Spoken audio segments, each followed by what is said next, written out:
Mas um outro ponto muito importante sobre a família, sobre nós, sobre pessoas, jovens, adultos, mulheres, homens, no contexto da família, é sobre também, além de ter um lugar seguro, ter um jardim que eu possa chamar meu, um lugar para cada um da família, nós precisamos entender que a família tem uma missão. Deus trouxe uma missão para a família. E essa missão, nós precisamos saber o porquê nós existimos, o porquê nós estamos aqui, qual é a nossa missão, qual é a nossa visão, qual é o propósito da nossa família. Hoje em dia nós trabalhamos muito pouco com isso nas nossas vidas pessoais. A gente não tem planos, a gente não tem uma missão, um propósito. A gente faz as coisas porque tem que fazer, porque a vida nos leva, porque somos empurrados. As coisas são basicamente assim, eu tenho que a cada dia matar um leão e a gente começa a não ter mais tempo, a gente começa a não planejar, nem pensar e nem compreender para onde eu estou indo. O que eu estou fazendo está me levando aonde eu quero ir. Então, todos nós temos uma missão, toda a família tem uma missão e nós precisamos descobrir se estamos cumprindo essa missão, se estamos em direção a essa missão de atingir o alvo que Deus tem para nós.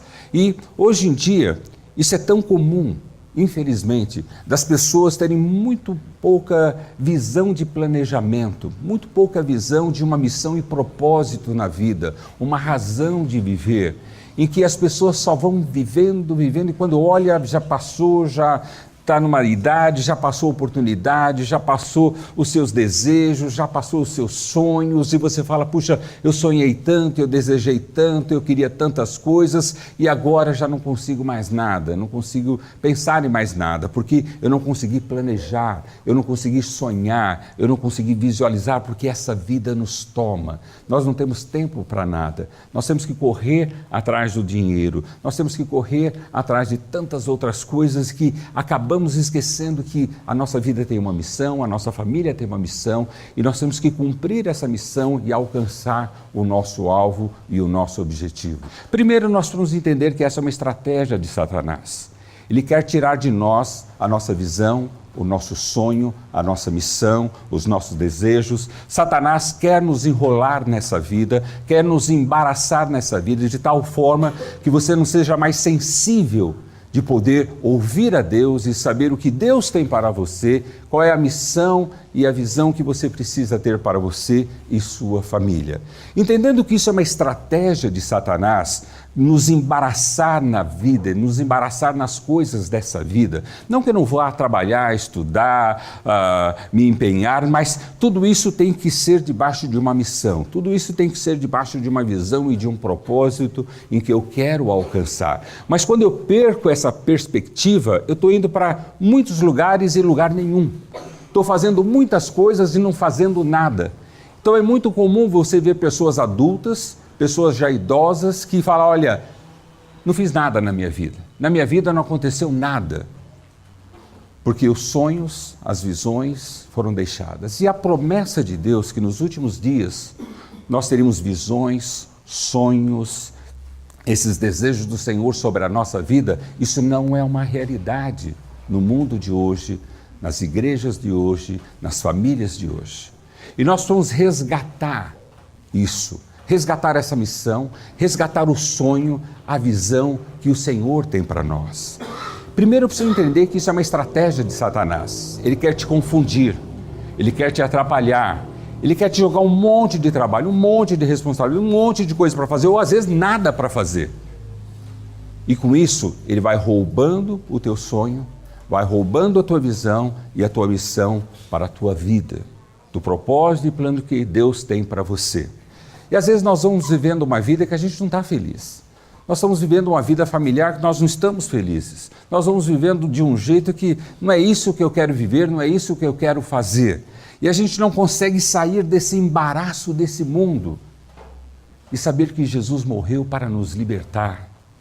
Que ao conhecer a verdade, essa verdade nos liberta, para que possamos ser abertos e ter os sonhos e visões de Deus para nós, para esse mundo, para esse momento.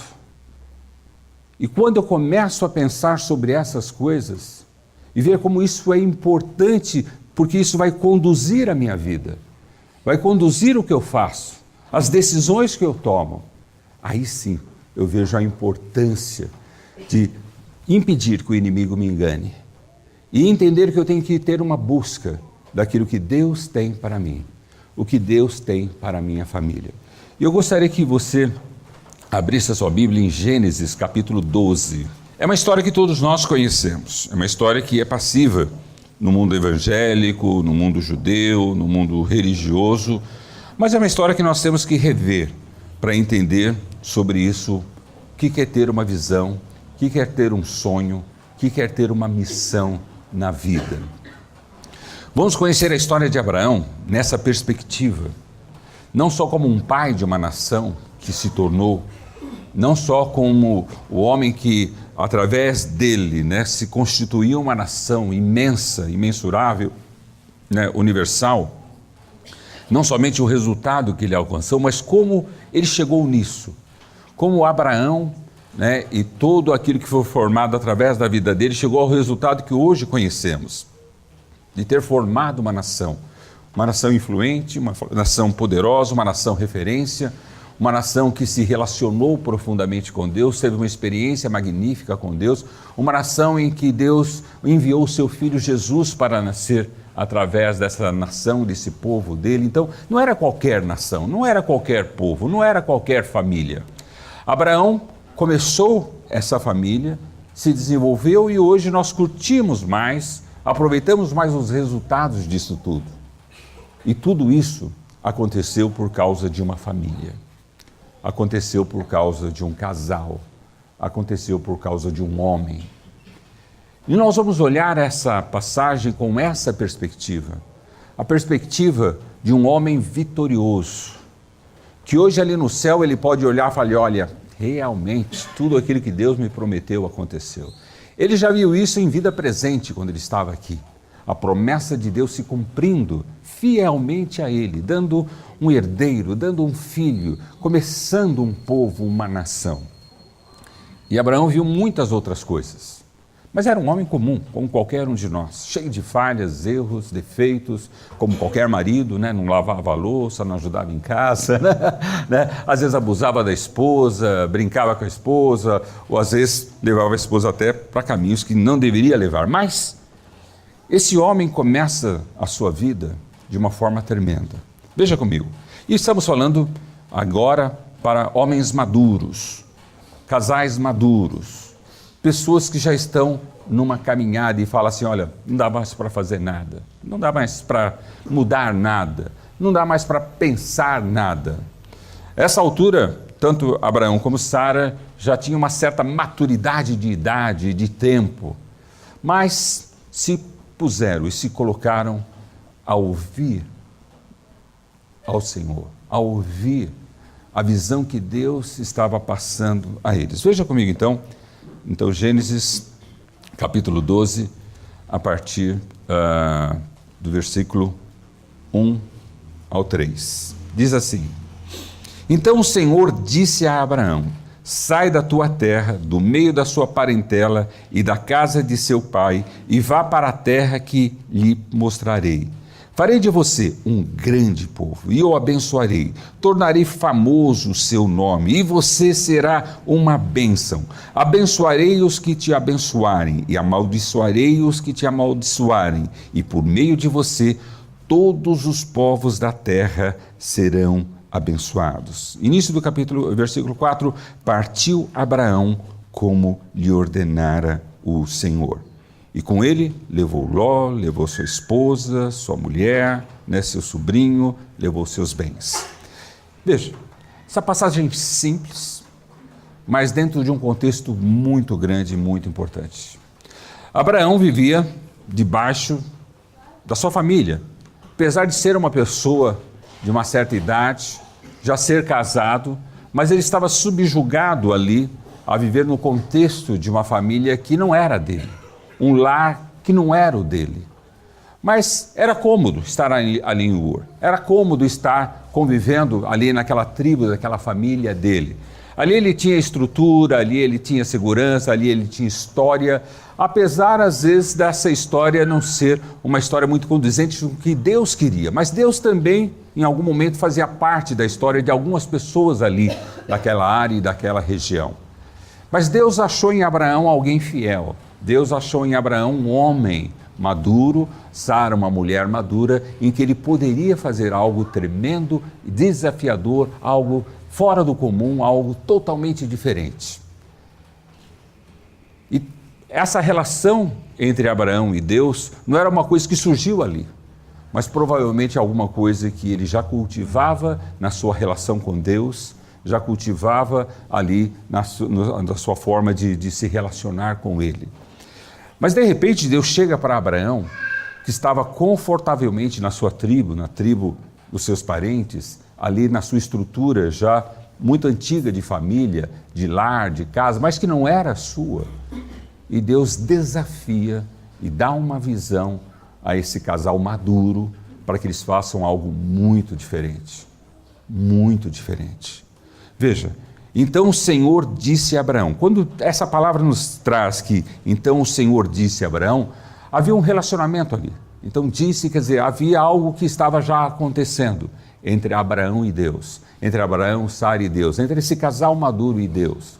Não era alguma coisa que começou ali, ou se iniciou ali, mas alguma coisa que já se tinha ali. Apesar de ele estar vivendo numa estrutura que não era o que Deus queria, ou num ambiente, num lar que não era o seu lar. Mas, de alguma forma, Abraão e Sara tinham esse relacionamento. Estava, de alguma forma, buscando a Deus, querendo a Deus. E, num determinado momento, Deus vem ao encontro dele. Não veio quando ele tinha 18 anos, não veio logo que ele casou, não veio logo de que ele teve uma idade madura, mas veio na sua velhice, na sua idade de muita experiência. E Deus chega a ele, nessa relação com ele. Talvez Abraão olhasse junto com Sara, olha, passou o nosso tempo, já foi. A gente não tem mais nada para fazer. Vamos só nos acomodar aqui, a gente está bem, a gente tem posses, tem dinheiro, tem os nossos familiares, tem a nossa tribo aqui, não era a tribo dele, era a tribo da família dele, né? E isso que é o que a gente pode, é o que tem condições, quer dizer, Abraão e Sara estavam acomodados ali, eles estavam descansados ali, eles estavam confortáveis ali, amparados pela estrutura que aquela sociedade dava a eles. Eles não precisavam fazer nada doido, eles não precisavam fazer nada diferente, eles não precisavam fazer nada, mas Deus tinha um propósito tremendo a eles. E Deus visita, nessa relação que Abraão e Sara tinham, Deus visita e traz uma palavra de desafio, uma palavra que veio através de uma visão, de um sonho, de uma percepção, mas era perceptível que Deus estava falando com ele. E veja o que Deus fala: sai da tua terra, do meio dos seus parentes, porque era onde ele estava, e da casa de seu pai. Esse era o contexto. Ele estava ali numa boa, achando que a vida já tinha dado a ele tudo o que podia dar. Mas Deus tinha algo novo, algo diferente, algo tremendo para ele. E o texto diz que Deus diz a ele: sai da sua terra, do meio dos seus parentes e da casa de seus pais e vá para a terra que eu lhe mostrarei. Gente, é a mesma coisa que você está aqui em Curitiba, já vivendo muitos anos, e agora você vai para um lugar que eu vou te mostrar, nem estou te mostrando, vou te mostrar. Olha a sensibilidade desse casal, olha o desejo que estava morto no coração deles, do desafio, de uma vida nova, de um lugar chamado meu, que eles não tinham, porque o lugar não era deles, o lar não era deles, era da família, dos parentes. E aquele sonho que estava morto ali há muitos e muitos anos, que parece que jamais poderia ser realizado, na relação que Abraão tinha com Deus, Deus chega e fala: olha, sai, deixa tudo. E eu quero que você vá para um lugar que ainda vou te mostrar, não estou te mostrando, vou te mostrar. Eu creio que aquilo deve ter mexido. A gente lê aqui a Bíblia e parece que ele, então tá bom, Deus, estou indo. Acho que a coisa não foi bem assim. Acho que ele foi conversar com a Sara. Sara, está surgindo um negócio meio interessante aqui. Tem umas terras ali que parecem ser boas, né? Eu creio que ele tentou primeiro passar uma conversa na Sara, né? Mas como toda boa mulher não cai na nossa conversa, né? Então aí ele teve que apelar, Deus falou, Sara, né? Eu senti de Deus, Sara, parece que é de Deus isso. E tanto Sara como Abraão são despertados por essa visão e por esse sonho de ter um lugar que é seu, de construir algo que eles mesmos estariam fazendo, se desenvolvendo. Mas era uma promessa, um desafio, e eles deveriam aceitar esse desafio. E é o que você precisa hoje à noite aqui, aceitar o desafio de Deus, acreditar na palavra de Deus, no sonho de Deus, na visão de Deus, que Deus tem algo para você, que Deus tem um jardim para você, que Deus tem uma família para você, que Deus tem felicidade para você. A palavra de Deus, ela é construtiva, ela é reveladora, ela traz vida. E eu imagino aquele casal de idosos, de repente, recebendo um desafio que só um adolescente ou um jovem faria isso. Eu fiz isso, mas quando eu tinha 17, 18, 20, 21 anos, eu peguei minha Sara Ieda, ela com 17 e eu com 21, vamos embora, vamos morar longe de casa, deixar os nossos pais, vamos, né? E a gente saiu de São Paulo e foi para o Rio de Janeiro estudar no seminário. Mas se você falou, Fernando, você quer fazer uma volta hoje dessa maneira, olha, a gente começa a acreditar que não pode acontecer isso de novo. A gente começa a acreditar que, não, isso aconteceu lá atrás, ou deveria ter acontecido lá atrás. Mas até hoje, Deus nos desafia a coisas novas. Deus nos dá promessas de coisas diferentes. A palavra de Deus nos traz visões e sonhos que motivam a nossa vida, nos estimulam.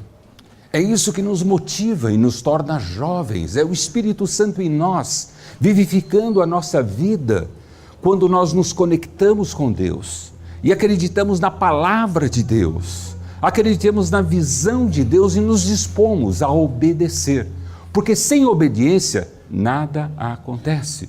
Sem eu me dispor, nada acontece. Não, vou esperar o Senhor me mostrar e eu vou lá para aquela terra. Você vai ficar esperando. Deus já fez a primeira parte, é te dar o desafio. A segunda parte é você ir pela fé. Fé é isso. E a terceira parte é Deus cumprir a promessa dele. E foi isso que Deus fez com Abraão.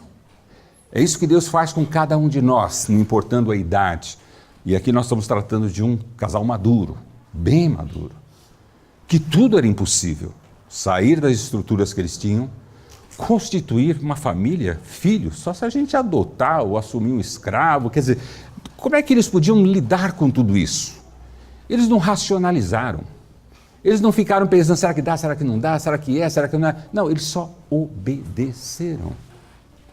Em cima de uma visão e uma percepção que Deus estava dando a eles. E de repente eles encontram a sua missão. A missão da família.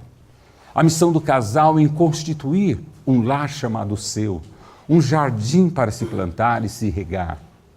E foi isso que Deus fez através da vida deles. Eu lhe mostrarei. E mais, versículo 2, farei de você um grande povo. Deus, grande. Eu e minha esposa. Isso é grande, Deus? Para ser grande precisa ter mais gente aqui, Deus. Povo, ali não era um povo de nação, mas sempre era povo relacionado à família. Então, assim, farei de você uma grande família. Mas como família? Ele leva, né, o sobrinho dele. Porque ele falou assim, bom, deve ser, então, junto com ele. Então, eu vou levar os meus servos, vou levar, né, o meu sobrinho e Ló, o servo, tal, constituem uma família. Não. Ele fez errado, né? Tanto que dá problema posteriormente. Porque Deus queria constituir através da vida dele. Aquilo que Abraão racionalizou, deu tudo errado. Mas naquilo que ele confiou em Deus, deu tudo certo. Farei de você um grande povo e o abençoarei. Tornarei famoso o seu nome, porque o nome dele não era famoso até então. Quem era famoso era a família, eram os pais, era a parentela dele, e era só um membro já idoso ali dentro. mas tornarei famoso o seu nome, e você será uma bênção.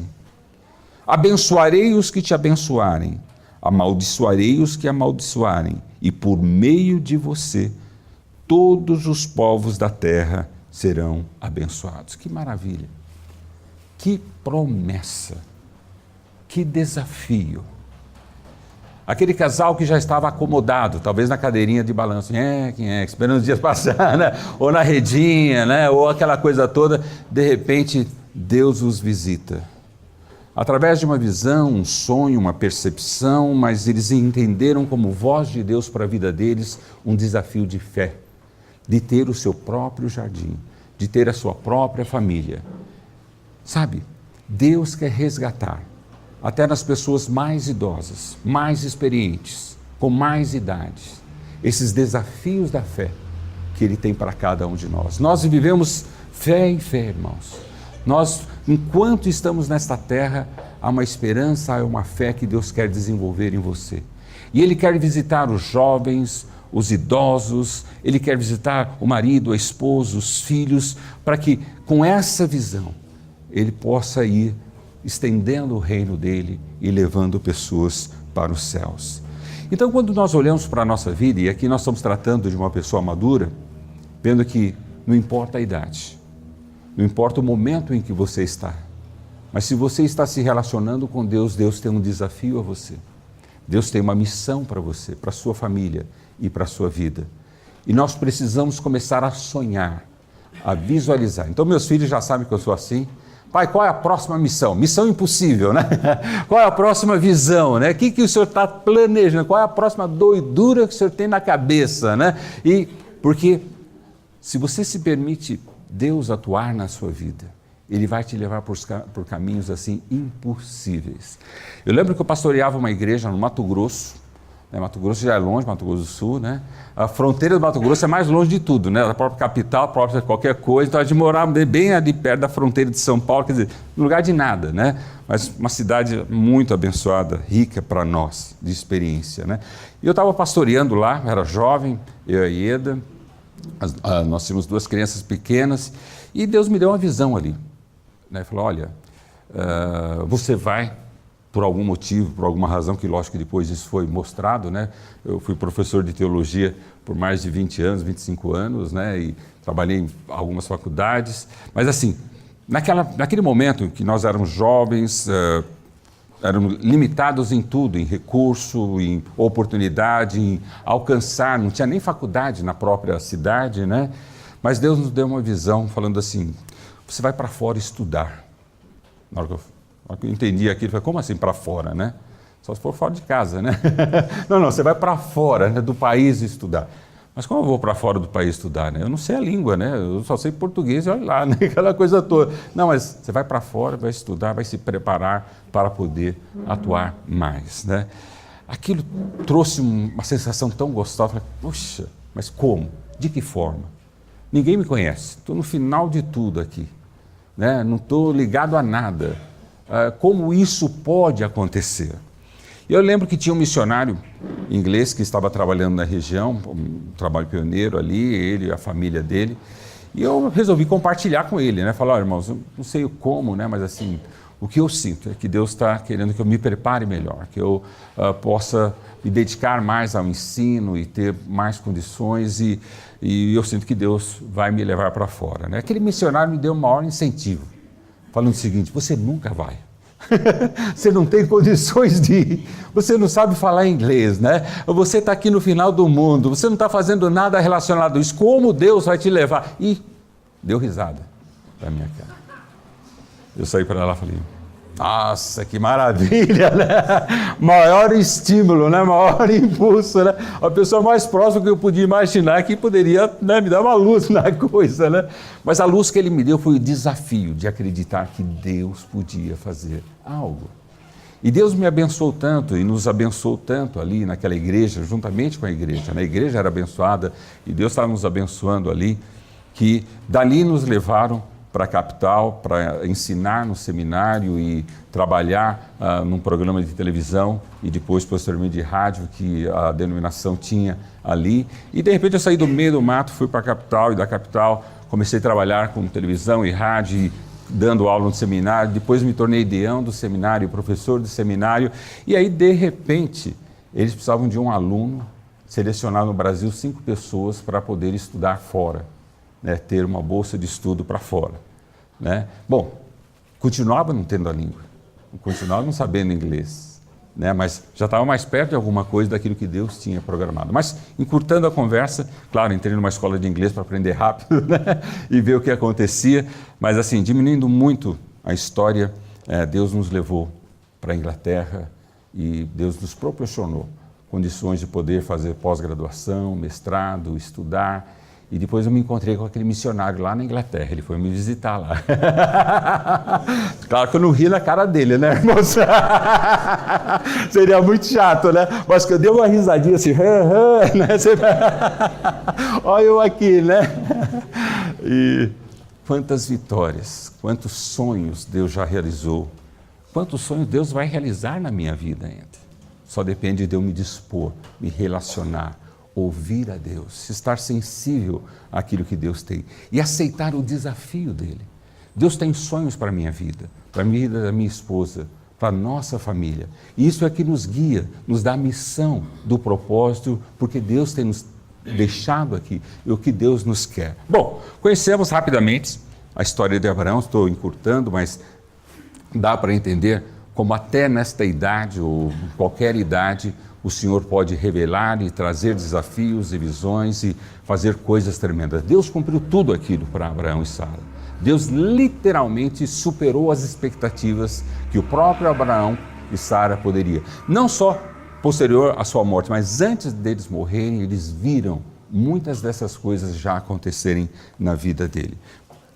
Veja que interessante. Gênesis capítulo 6, a partir do versículo 9 até o 22, é a história de um homem que, se Abraão foi corajoso, eu diria, Noé foi louco, maluco, de fazer o que ele fez e como fez.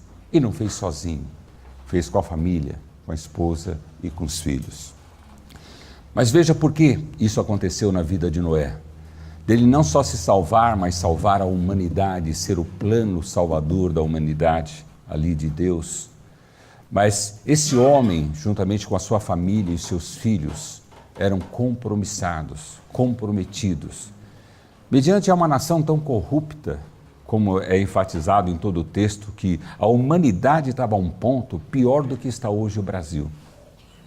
E você olha para o Brasil e fala, parece que não tem jeito, não tem caminho. Não, sempre tem. Se uma família se dispor a construir uma arca de salvação, a ser um projeto de Deus para levar muitas pessoas aos céus. Naquela ocasião foram os animais, foram os filhos, noras, né, e a família toda de Noé. Veja comigo só alguns trechos, né, só para a gente se ater a essa história. Essa é a história da família de Noé, versículo 9. Noé era um homem justo, íntegro entre o povo da sua época. Ele andava com Deus. Noé gerou 3 filhos, Sem, Cão e Jafé. Ora, a terra estava corrompida aos olhos de Deus e cheia de violência. Ao ver como a terra se corrompera, pois toda a humanidade havia corrompido a sua conduta, Deus disse a Noé: darei fim a todos os seres humanos, porque a terra encheu-se de violência por causa deles. Eu os destruirei com a terra. Você, porém, fará uma arca de madeira de cipreste. E aí ele dá todas as características dessa arca e diz quem ele deveria levar nessa arca. Versículo 18, mas com você estabelecerei a minha aliança, e você entrará na arca com seus filhos, sua mulher e as mulheres dos seus filhos. E quando você vê tudo isso e vê o versículo 22, Noé fez tudo, e a palavra exatamente é muito importante para nós, exatamente como Deus lhe tinha ordenado. Como é que Deus aparece a Noé? De novo, como apareceu a Abraão. Sonho, uma visão, uma interpretação, mas eles ouviram a Deus. Eles sabiam que vinha de Deus. Não existia Bíblia naquela época, onde a revelação de Deus. Jesus não havia nascido ainda. Mas Deus se revelava e se mostrava àquelas pessoas de uma forma sobrenatural. E Noé, como Abraão, também teve uma visão, teve uma percepção, teve um sonho, uma revelação de Deus, do propósito que Deus tinha com ele, com a família dele. E esse propósito não era para eles, mas era um propósito que atendia a eles, mas queria salvar a humanidade. Lá em Abraão nós temos a construção de um povo e de uma nação. Aqui nós temos Deus preservando o ser humano que ele criou através desta família e o projeto que ele deu a essa família.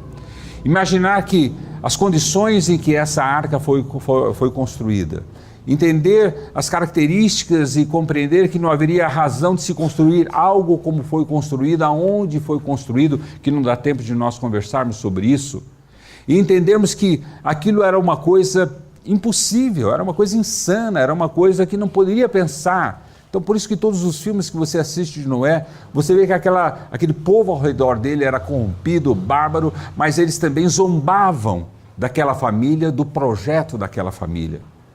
Eles brincavam com que aquela família estava, como eles estavam vivendo, o que eles estavam fazendo, a missão que eles se colocaram a fazer. E o bonito é você ver que não só Noé estava nisso, não só sua esposa, mas seus filhos, a sua família estava envolvida nisso. E todos eles estavam recebendo chacota, brincadeira, zombaria da missão que eles tinham. Mas Noé não tinha dúvida.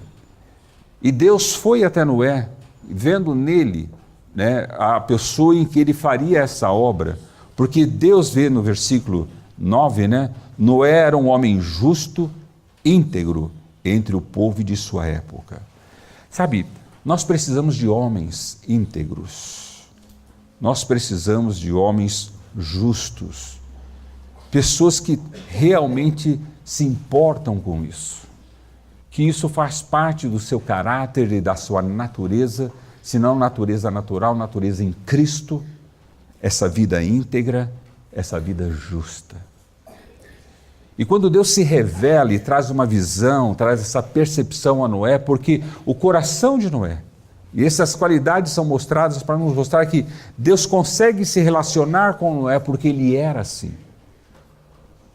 Ele é alguém que ele via, que tinha as condições para que aquilo acontecesse.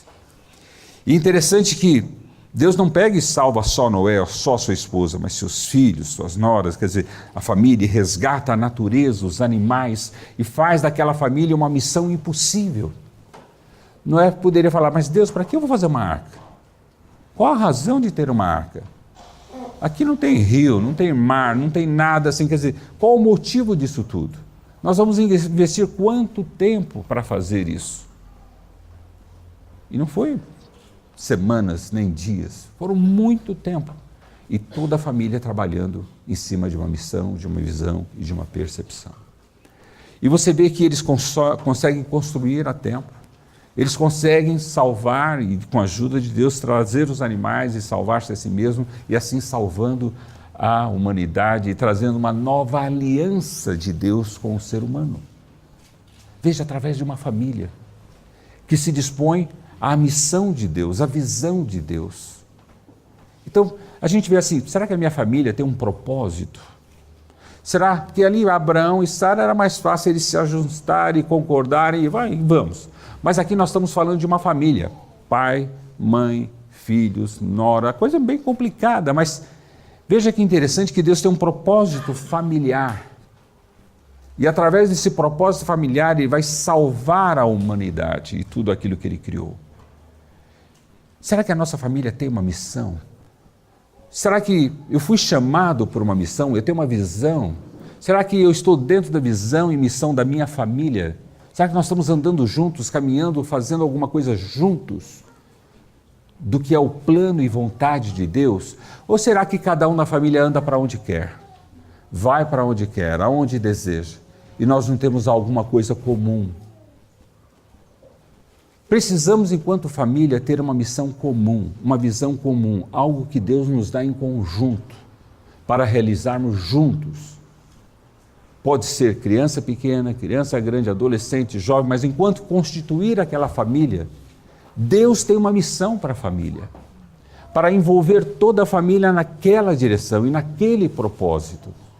E nós, enquanto homens, líderes desse processo, não donos desse processo, porque dono é Jesus, não senhor desse processo, porque o Senhor é Jesus, mas líderes desse processo, nós precisamos ser íntegros e justos para que tenhamos o respeito da nossa esposa, dos nossos filhos, para caminharem juntos conosco, nessa direção, nesse propósito de Deus. E quando você tem o apoio da sua esposa, quando você tem o apoio dos seus filhos, mesmo que seja uma coisa insana, mas que é a vontade de Deus, não é uma coisa racional, humana, mas é alguma coisa que ultrapassa qualquer coisa, a sua família te acompanha e vai junto de você. Toda família precisa ter uma visão, uma missão, um objetivo enquanto família. Enquanto os nossos filhos viviam conosco, desde quando eles nasceram, nós entendíamos que nós tínhamos uma missão familiar. E a nossa missão era um propósito de Deus que Deus tinha dado a nós. Ora, Deus dava uma visão para minha esposa ou para mim, ou às vezes para as crianças, do que seria o nosso propósito familiar, do que seria a nossa missão familiar que Deus estava pedindo para nós. Às vezes Deus se revelava através dos nossos filhos, que estavam mais sensíveis à voz de Deus, de entender que Deus estava nos chamando enquanto família a realizarmos aquilo. E nós nos unimos naquele propósito e naquela missão e naquela visão. Como é bom trabalhar em equipe.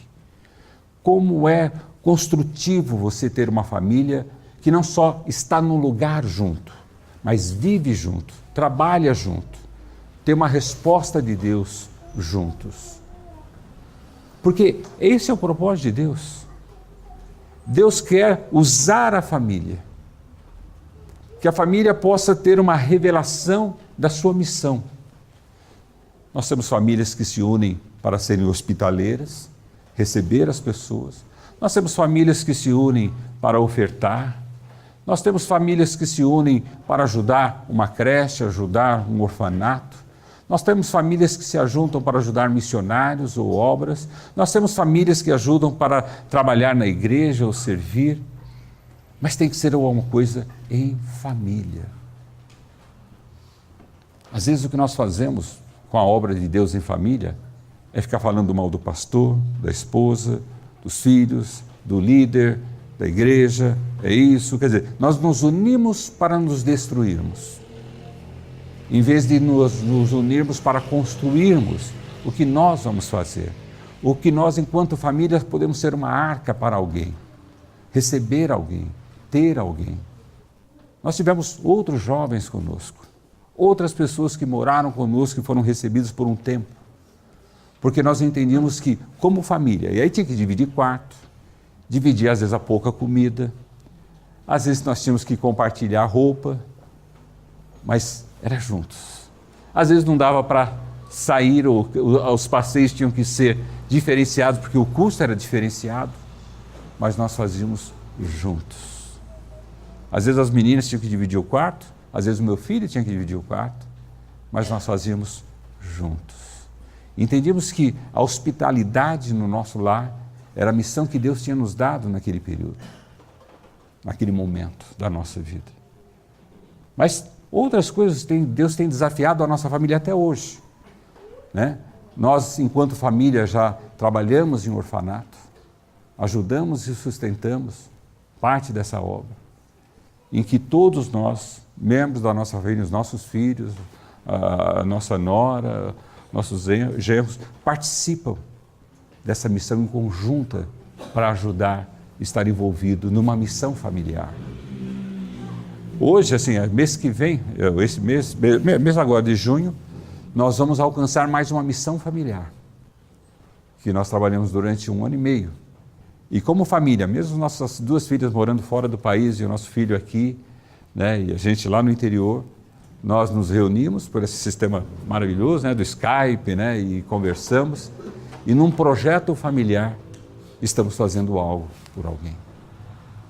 Sabe, é tão delicioso, é tão maravilhoso quando você pode envolver a sua família, levar a sua família a cumprir a vontade de Deus enquanto família, porque aí a família é abençoada. Então hoje, os nossos filhos são casados, né, têm os seus lares, os dois têm filhos já, e eles repetem a mesma experiência, de não vontade de Deus só para cada um, mas a vontade de Deus para a nossa família. E cada família, né, dos nossos 3 filhos, Deus dá visões e sonhos de uma missão enquanto família que eles têm que realizar e têm que fazer. Sabe, a nossa vida é motivada, estimulada e sustentada por Deus porque cumprimos essa missão. Agora, se você não tem missão, não tem visão, você está vivendo a sua própria sorte. Você está vivendo o seu próprio léu, quer dizer, você está vivendo o seu jeito, indo para lugar nenhum, fazendo nada. Mas quando você busca se relacionar com Deus, busca conhecer o que Deus tem para você, qual é a visão, qual é o sonho, qual é o objetivo de Deus, eu encontro a minha missão, enquanto casal, Abraão e Sara, ou enquanto família, Noé e seus filhos. E esse é o propósito de Deus, se revelar através da família. Porque Deus trouxe a maior revelação do universo através de uma família. Através de José e Maria. Jesus não nasceu, ele não apareceu assim do nada. Jesus foi criado, foi ensinado, foi levado ao templo, foi ensinado uma profissão. José teve que abnegar muitas coisas, o seu orgulho, a sua vaidade, obedecer a Deus, cuidar, respeitar, proteger. Maria de receber, se submeter. Jesus tinha uma família. E uma família de acordo com uma missão de Deus. E essa missão veio através de um anjo. Um anjo se revelou a José, um anjo se revelou a Maria, e eles entenderam que eles tinham uma missão. Eles não compreendiam tudo, eles não sabiam de tudo, mas eles sabiam que Deus tinha uma missão para eles. José tinha uma outra ideia de fazer alguma outra coisa. Eu vou liberar essa moça, eu vou sair, eu vou fingir que não sei de nada. Mas Deus fala, não é o seu plano ou sua vontade, é essa a vontade. E José com Maria recebe ali a maior bênção de trazer e ser a família que vai trazer a revelação de Deus a esse mundo, Jesus Cristo. Então veja, nós temos revelação ao casal, nós temos revelação à família, mas temos revelação ao jovem também. Muitos jovens são sensíveis a essas revelações. Enquanto jovem, nós somos muito fáceis de sentirmos o que Deus está querendo. Nós estamos abertos, a nossa vida não está, cheia de raízes, né? Mas nós estamos abertos enquanto jovens ao que Deus tem. E Deus se revela muito aos jovens, traz muitas visões aos jovens. O problema é o que eles fazem com essa visão. O problema é o que eles fazem com essa missão. Alguns não sabem o que fazer. E aí vão consultar com um adulto que não sabe menos ainda, porque a sua vida não teve uma missão, uma visão. E às vezes muitos jovens se perdem, porque não têm orientação de como desenvolver essa visão e essa missão de Deus. Eu não poderia deixar de falar de um jovem na Bíblia, que vocês sabem que eu vou falar. Está em Gênesis capítulo 37. Essa é uma história bem conhecida, a história de José. Mas veja que interessante, a partir do versículo 1, nós vamos ler até o versículo 10. Diz assim, essa é a história da família de Jacó. Quando José tinha 17 anos, a gente fala assim, jovem adolescente, adolescente jovem, né? 17 anos, está naquela idade que vai para a juventude, né? E é um momento mais fervoroso de sonhos e visões e desejos e missões na nossa vida. Lembre-se, primeiro tópico da nossa mensagem, o diabo vem para destruir, roubar, aniquilar os teus sonhos. Nós não podemos permitir isso. Nós não devemos deixar o diabo atrapalhar, porque esse é o trabalho dele. José tinha 17 anos.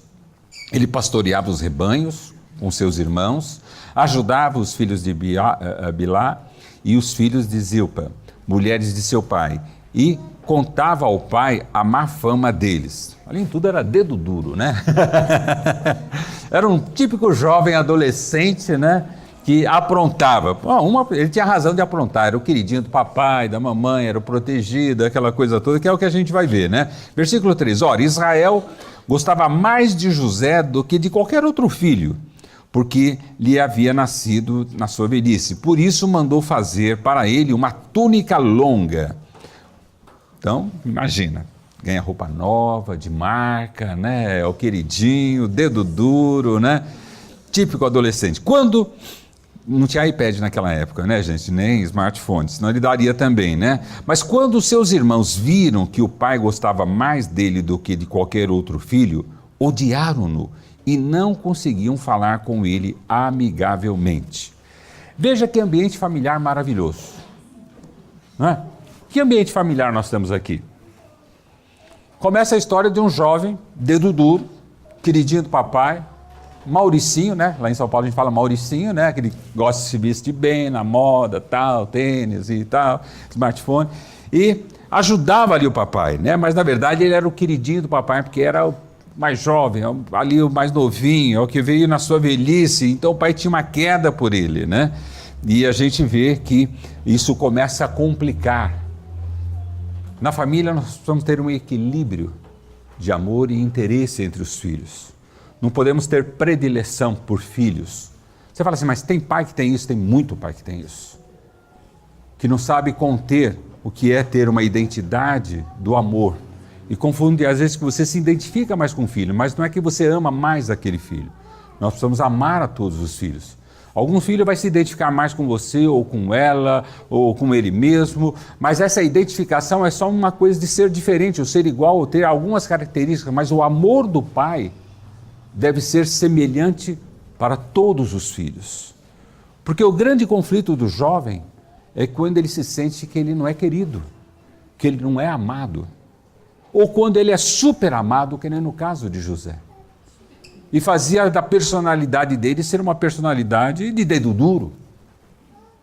Então veja que a estrutura familiar começa a ter um efeito muito negativo aqui, por falta de sabedoria dos pais, por falta de sabedoria de ter um ambiente sadio em casa e mostrar predileção por esse ou por aquele filho, se esquecendo que o amor deve ser igual, a atenção deve ser igual, o carinho deve ser igual, o tratamento deve ser igual. Lá em casa é o seguinte, esse não tem dinheiro, então ninguém tem dinheiro. Essa é a forma mais fácil de falar, né? Mas assim, quando nós tínhamos que pôr as crianças para estudar inglês ou estudar alguma coisa tal, nós sabemos que esse trimestre ou esse semestre esse estuda, no próximo outro estuda, porque não dá para todo mundo estudar. E nós concordávamos com isso. Ninguém tinha mais privilégio do que ninguém dentro de casa. Apesar de algum filho se identificar mais comigo, alguma filha ou filho se identificar mais com a Ieda, mas é de identificação de natureza, de gosto, de prazer, de vir do nosso DNA. Mas o amor não depende de DNA e de identificação. O amor é o que eu tenho que dar de forma igual e igualitária para todos os filhos. Quando o filho se sente mais amado ou menos amado, que era o caso dos irmãos, isso traz um fator de confusão, de briga, de instabilidade no lar. Então a gente vai conhecendo o lar em que José estava inserido e percebemos que não era um lar seguro, não era um lar estável, apesar de ser uma família grande, uma família estruturada, mas era uma família que tinha valores que não deveriam existir ali dentro. E esse jovem está dentro disso. Mas José é José. E como qualquer outro jovem, e qualquer jovem, ele é muito mais perceptível e sensível à visão, sonhos e percepção que Deus tem para ele. Veja o que acontece com ele. Versículo 5. Certa vez, em algum momento, José teve um sonho. E quando contou a seus irmãos, eles passaram a odiá-lo ainda mais. Ouça o sonho que tive, disse-lhes. Estávamos amarrando os feixes de trigo no campo, quando o meu feixe se levantou e ficou em pé. E os seus feixes se ajuntaram ao redor do meu e se curvaram diante dele.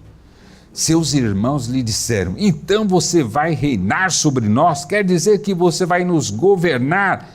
E odiaram ainda mais por causa do sonho do que ele tinha, do que tinha tido. Versículo 9. Depois teve outro sonho e o contou a seus irmãos. Olha, tive um outro sonho, e desta vez o sol, a lua e 11 estrelas, eles eram 11 irmãos, 11 estrelas se curvavam diante de mim. Quando contou ao pai agora, não é mais aos irmãos, mas quando contou ao pai e aos irmãos, a mãe está embutida ali, né? O pai o repreendeu e lhe disse: que sonho foi que você teve? Será que eu, sua mãe, seus irmãos, viremos a nos curvar até o chão diante de você? Assim, seus irmãos tiveram ciúmes dele. O pai, no entanto, refletia naquilo. Quando a gente estuda a história de José do Egito, a gente ressalta o fato dele ter tido um sonho e ressalta talvez a inabilidade dele de não saber lidar com o sonho e fazer e falar aquelas coisas, e a falta de habilidade dele ser jovem, dele ser inocente, compartilhar com os irmãos, traz toda aquela confusão. E eu quero te falar para você, não foi culpa de José. A gente sempre coloca a culpa nele, né? Mas não foi culpa dele. Ele fez o que ele tinha que fazer. Ele teve um sonho, teve uma visão, e agora ele quer verificar, ele quer se certificar, e ele vai compartilhar com as pessoas mais velhas e mais próximas deles, mais íntimas, que são os irmãos. E os irmãos não compreendem, os irmãos não aceitam, os irmãos rejeitam, os irmãos ficam embaraçados com aquilo, envergonhados, que coisa ridícula. E José sai frustrado dali, com o seu sonho. Aí de repente ele tem um outro sonho, mais doido ainda, mais biruta ainda, agora é com sol, lua e estrelas, e ele vai agora, por precaução, não conta só para os irmãos, conta para os irmãos e para o pai e para a mãe. Para sua surpresa, não tinha nem pai, nem mãe, nem irmãos que puderam ajudá-lo. De novo, você está louco? O que você está pensando? O que você quer? Você acha que isso é para você? Nós somos pobres, nós somos miseráveis, nossa família não tem condições, não é assim que às vezes alguns pais nos tratam? Não, você não pode pensar em ter essa profissão, ou ter esse desejo, ou pensar isso da sua vida, porque isso nunca vai acontecer com você. Quer dizer, pais e famílias que, em vez de ajudar nos sonhos e nas visões de Deus para os filhos, trancam, atravancam, impedem o plano e a missão de Deus para o filho e do filho para a família. José que foi o menos culpado. Ele poderia ser inocente? Poderia. Ele poderia ser ingênuo de compartilhar como compartilhou? Poderia. Mas o erro não foi dele. O erro foi dos irmãos, do pai e da mãe, que não souberam decifrar o sonho. Não souberam, ajudá-lo no sonho. Não souberam refletir. Pelo contrário, prejudicaram. Toda a história nos conta como os irmãos o trataram, como os irmãos jogaram no poço, como os irmãos venderam ele como escravo, como o pai foi enganado nessa história toda. E ali você vê o menino frustrado com seus sonhos, frustrados com as revelações de Deus. José podia ter ficado frustrado, deprimido, ser um cara para baixo, ser uma pessoa que, puxa, meu pai não me apoiou, minha mãe não me apoiou, meus irmãos não me apoiaram, a vida é isso mesmo, tal, estou aqui no poço, né? Estou sendo vendido, agora sou um escravo aqui, José poderia ter se comportado dessa maneira que nós iríamos entender. Puxa, você não tem o amor do teu pai, você não tem o respeito da tua mãe, teus irmãos não te consideram, é chato mesmo, né? Você é um menino de 17 anos, já passando uma pressão psicológica e tirando todos os seus sonhos, suas visões, é para você se sentir assim mesmo. E apesar dele estar passando tudo aquilo, vivendo todo aquele drama que justificaria um trauma psicológico, ser uma pessoa com um complexo de inferioridade, José reage ao contrário. E dentro da escravidão, dentro da prisão, das condições que foram ali colocadas para ele, ele soube se sobressair, soube ser melhor, capaz, fiel, justo, trabalhador, honesto, genuíno, verdadeiro. E por causa da boa atitude dele, Deus o recompensou. E tudo aquilo que Deus havia dado em sonho, em visão a ele, realmente se concretizou. Não por causa dos pais e dos irmãos, não por causa da família, mas por causa da determinação dele de não aceitar aquilo que os pais e os irmãos estavam fazendo, colocando ele para baixo. Olha, você não tem condições de ser médico, você não tem condições de ser advogado, você não tem condições de ser um empresário, você não tem condições de estudar, você não tem condições disso. Quantas vezes a gente fala isso ou escuta isso? Você não tem condições. Deixa eu só falar para vocês, isso não vem de Deus. E se não vem de Deus, vem de algum outro lugar. Porque o nosso Deus é um Deus de condições. Ele tem todas as condições do mundo para cumprir o plano e a visão dele para as nossas vidas, para a nossa família, para aquilo que precisamos. Às vezes, enquanto pais, em vez de nós ajudarmos os nossos filhos, nós só ressaltamos a incapacidade, a loucura, a inviabilidade. Isso é impossível, porque não aconteceu na sua vida. Mas Deus está dando a ele. E eu acredito na visão do jovem. Eu recebo muitos jovens pastores que, pela graça e misericórdia de Deus, querem ser nossos amigos, querem compartilhar, querem ter experiências juntas, né?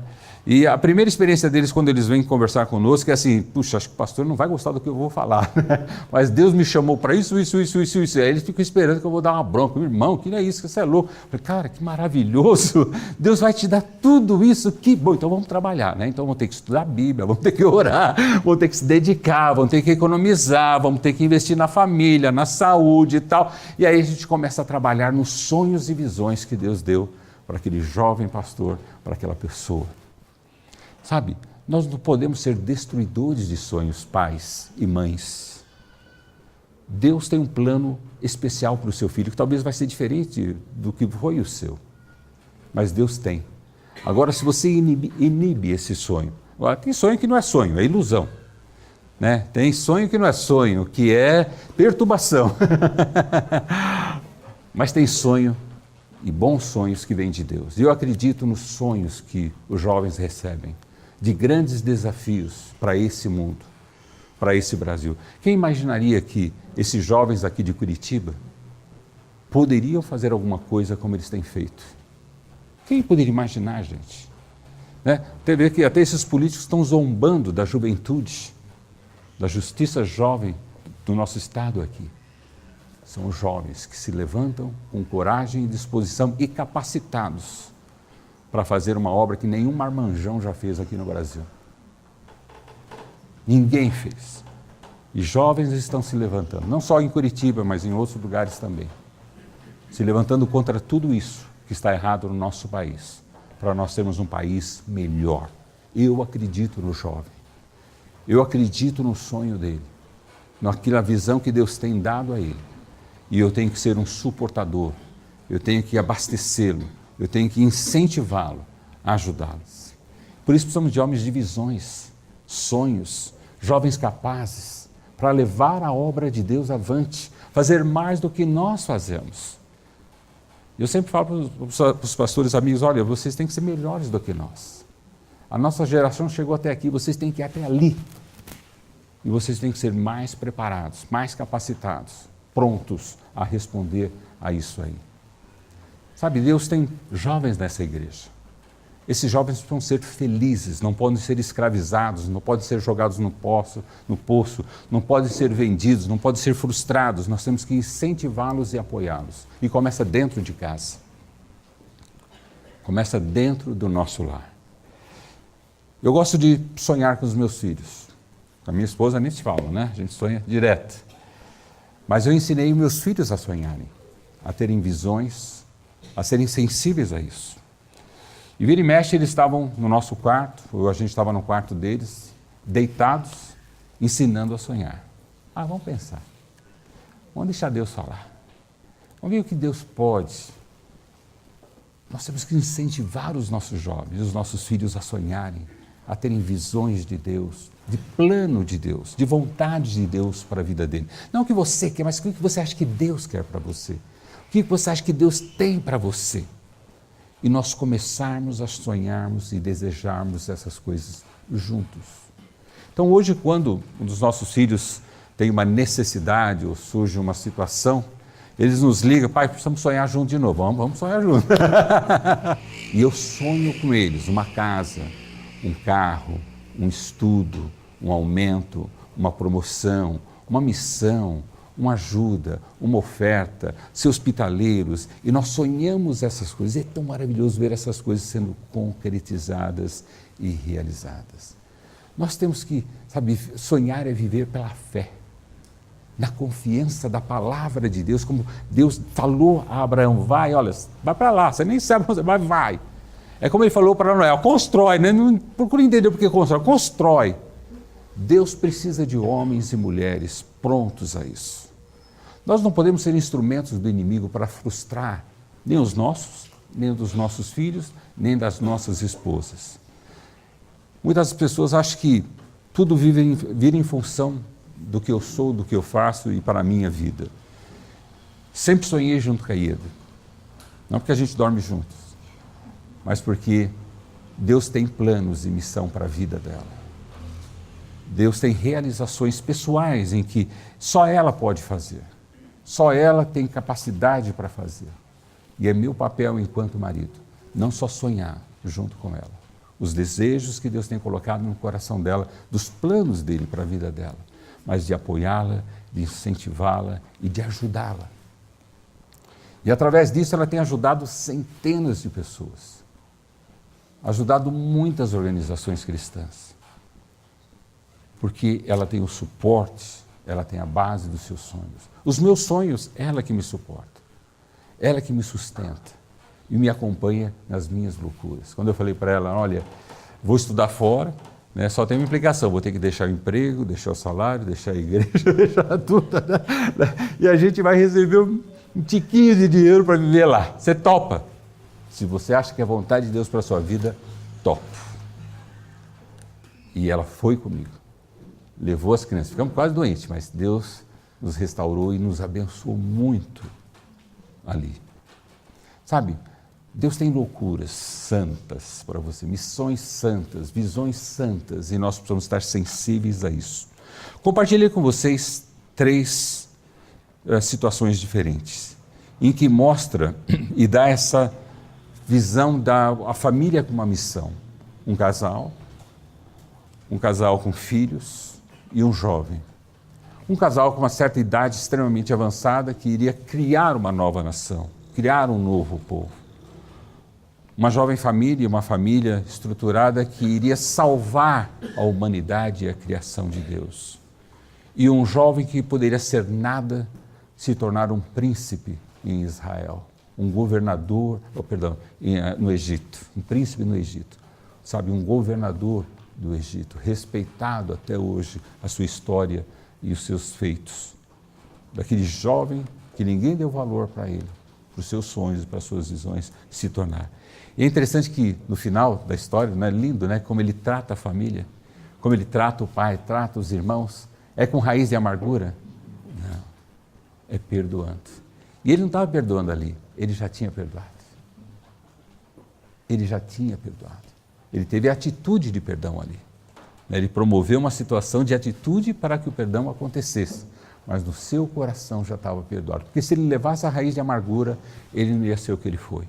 Se ele trouxesse com ele toda a raiva e ódio que ele poderia sentir dos irmãos e da família, ele não seria o que ele foi. Mas ele perdoou, e com isso ele seguiu o seu caminho.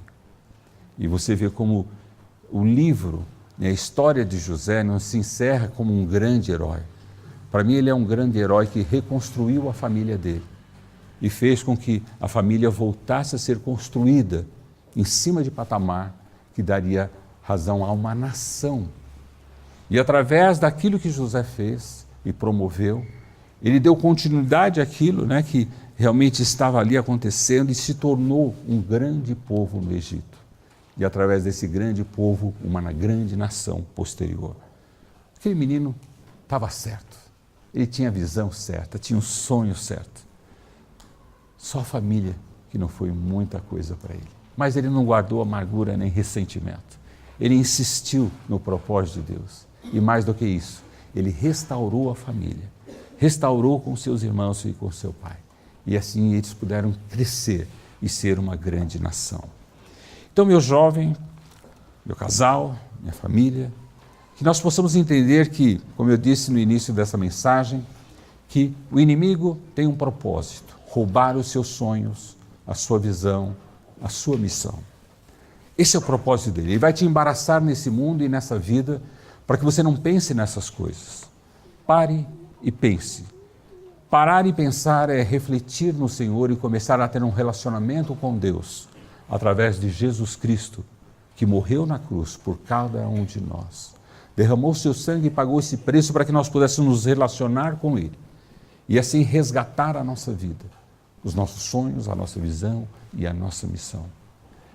Então, nessa noite, nós precisamos estar muito ciente que não basta somente ter um lugar seguro, ser um lugar chamado meu, entender qual é o meu papel dentro da família, a minha responsabilidade, mas ter claro qual é a missão de Deus para a minha vida e para a minha família. E nós, enquanto adultos, temos que puxar isso à frente e dar apoio aos nossos jovens, que eles continuem a nossa história, para que Deus possa nos abençoar, para que Deus possa continuar erguendo o seu povo, a sua nação. E tudo isso só pode acontecer nas nossas vidas por causa de Jesus, porque Ele morreu na cruz. Ele foi revelado numa família e aquela família cumpriu o seu propósito e aquela criança, aquele menino, aquele jovem cumpriu a sua missão de nos resgatar e salvar. E talvez nessa noite você precise entender que você tem que entregar a sua vida a Ele. Você tem que colocar a sua vida nas mãos de Jesus. Falar: Jesus, faz isso em mim. Eu quero parar de não sonhar, eu quero começar a sonhar, ter visões, compreender a sua palavra, entender as revelações que o Senhor tem para mim. Eu quero ser como Abraão e Sara, eu quero ser como Noé e sua família, eu quero ser como José, prontos a ouvir aquilo que o Senhor tem através da sua palavra, sentir a revelação do Senhor e o desafio para algo novo e diferente. Mas não só sentir e ouvir, estar pronto, mas começar a obedecer.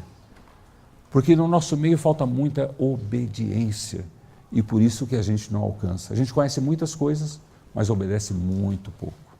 Abraão obedeceu e foi. Noé obedeceu e construiu. José obedeceu e se ergueu ali naquela nação. Falta no nosso meio obediência. Às vezes a gente até conhece a Bíblia, conhece até Jesus, conhece até como nós devemos interagir ou ser como cristãos. Mas nós não sabemos obedecer à ordem do Senhor. Somos rebeldes à ordem do Senhor. Aquilo que Deus está querendo revelar, já revelou, quer nos mostrar e quer nos direcionar.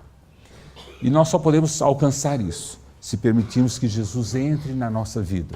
Talvez entre na nossa família, às vezes entre na minha vida, às vezes entre na minha relação com a minha esposa, onde Jesus precisa ser Senhor de você. Aonde Jesus precisa ser Senhor? Será que você veio nessa série de conferências falando: olha, eu preciso de um lugar seguro, eu preciso de um lugar chamado meu? Olha, Deus tem, e a gente estudou isso. E esse lugar seguro, que me chama meu, é um lugar feliz, com tudo o que você precisa. Será que você veio aqui e compreendeu que você tem um papel a cumprir, uma responsabilidade enquanto homem, mulher ou filho, para que esse lugar possa acontecer algo relacional de tal forma em que a gente tenha isso? Amém. Agora você está entendendo que, além do local, além do seu papel, você precisa de uma visão e de uma missão para a sua família e para a sua vida. E em vez de ser um estorvo na visão da sua família, você ser um apoiador dessa visão e desse sonho. Seria muito gostoso você chegar em casa hoje, você que é casado, e perguntar: querida, nunca te perguntei, mas qual é a sua visão? É 2,5 por 3. Eu acho que é mais ou menos. Ela não está acostumada a você perguntar essas coisas para qual é a sua visão, né? Ela vai falar qual é a condição dela. Não, a visão da tua vida, querida. Assim, o que você quer para a tua vida? O que você deseja? O que você acha que Deus tem para você? Mas, não, isso que eu estou fazendo, não. Para você. Não, é cuidar dos filhos, cuidar de você. Não, não, para você. O que você acha que... Qual é o propósito de Deus, o plano de Deus, que Deus tem te chamado para fazer? Olha, eu gostaria de ter a possibilidade de hospedar, eu gostaria de poder trabalhar, ou servir, ou ser um profissional. Quer dizer, Deus tem um propósito para sua esposa. Uma missão que se cumpre na família e através da família. Às vezes você perguntar para o teu esposo, qual é a tua visão? Não, me diga a tua visão, esclareça a tua visão, a tua missão. E às vezes perguntar para os seus filhos, filho, o que você quer ser? O que você acha que Deus quer que você seja? Não o que eu quero, eu sei o que eu quero. Quero que você seja rico, famoso, bonito, cheiroso, mas assim, o que Deus quer que você seja. Né? Quando nossos filhos eram pequenos, eu quero ser lixeiro, eu quero ser astronauta, eu quero ser... Né? Mas chegou um tempo que eles começaram a ser mais esclarecidos de entender o que Deus queria para a vida deles. E eles se encontram na vida nesse propósito.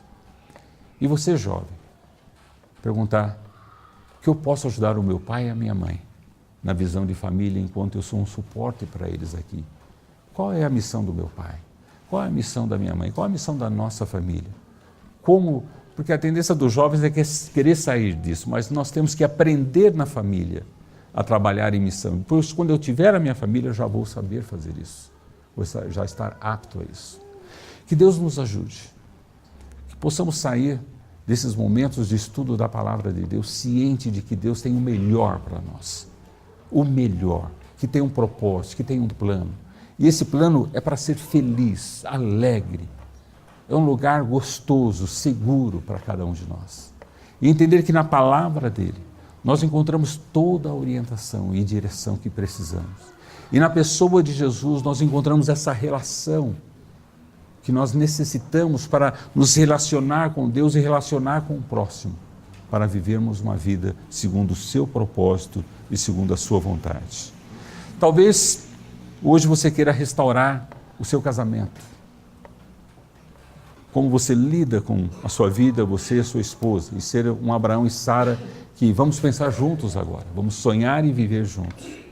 Talvez você com seus filhos queira discutir isso com seus filhos e falar, Senhor, eu quero algo novo hoje com a minha família e nós vamos conversar em família. Como família nós vamos ver a missão e a vontade de Deus para nós. Talvez você vai chegar no quarto do seu filho, da sua filha e perguntar, filho, o que você acha do plano de Deus para a sua vida? Não de salvação, isso é fatal, isso é passivo. Mas assim, sua missão nessa vida que Deus tem para você. E o papai e a mamãe vai proteger e vai te ajudar nisso aí. Entendendo que a falta de estrutura de José não impediu dele ser o que ele deveria ser, mas porque ele foi um menino dedicado. Mas nós não precisamos ser um pai como o pai dele foi, nem uns irmãos como os irmãos deles foram. Nós podemos ser cooperadores e ajudar as outras pessoas.